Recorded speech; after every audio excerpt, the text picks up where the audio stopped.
నిత్యం వివాదాలతో వార్తల్లో నిలిచే బీజేపీ ఎమ్మెల్యే రాజాసింగ్ తాజాగా మరోసారి సంచలన వ్యాఖ్యలు చేశారు. బోనాలు పండుగ నిర్వహణకు సమయం దగ్గర పడుతున్న వేళ రాజాసింగ్ చేసిన కామెంట్స్ వైరల్ గా మారాయి. బోనాల వేళ అలాంటి వారిని ఆలయంలోకి అనుమతించవద్దని రాజాసింగ్ సూచించారు. ఇంతకు ఆయన ఎవరిని గుడిలోకి రావద్దని చెప్పారంటే ఇంకెవరు, మందుబాబుల్నే. అవును, కొందరు ప్రబుద్ధులు మద్యం సేవించి ఏమాత్రం ఆలోచన లేకుండా పవిత్రమైన ఆలయంలోకి వస్తూ ఉంటారు. అదిగో అలాంటి వారిని ఆయన ఆలయాల్లోకి అనుమతించవద్దని సూచిస్తున్నారు. బోనాల పండుగ నిర్వహణ వేళ బీజేపీ ఎమ్మెల్యే రాజాసింగ్ ఆలయ కమిటీ సభ్యులకు పలు కీలక సూచనలు చేశారు. వీటిల్లో ముఖ్యమైనది మందుబాబులను ఆలయాల్లోకి అనుమతించవద్దని కోరటం. బోనాల ఉత్సవ కార్యక్రమాల్లో భాగంగా ప్రతి ఆలయం వద్ద మద్యం సేవించి ఆలయంలోకి రావద్దు అని రాసి ఉన్న బ్యానర్ ఖచ్చితంగా ఏర్పాటు చేయాలని సూచించారు. ఎమ్మెల్యే రాజాసింగ్ ఓ కార్యక్రమంలో మాట్లాడుతూ కీలక వ్యాఖ్యలు చేశారు.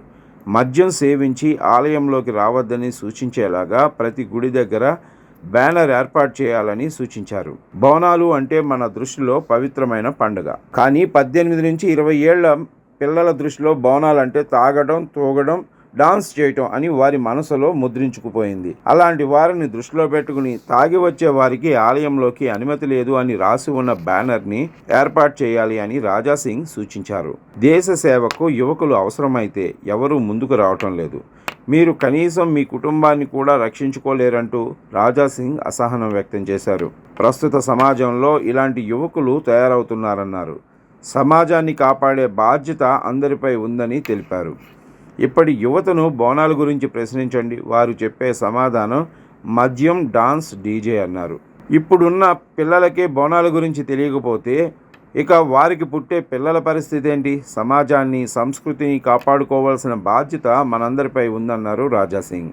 ఇక బోనాలంటే వర్షాలు బాగా కురిసి పంటలు సమృద్ధిగా పండాలి, ఎలాంటి రోగాలు వ్యాపించవద్దు అని అమ్మవారికి మొక్కడమే ఈ పండుగ ప్రధాన ఉద్దేశం అని రాజాసింగ్ చెప్పుకొచ్చారు.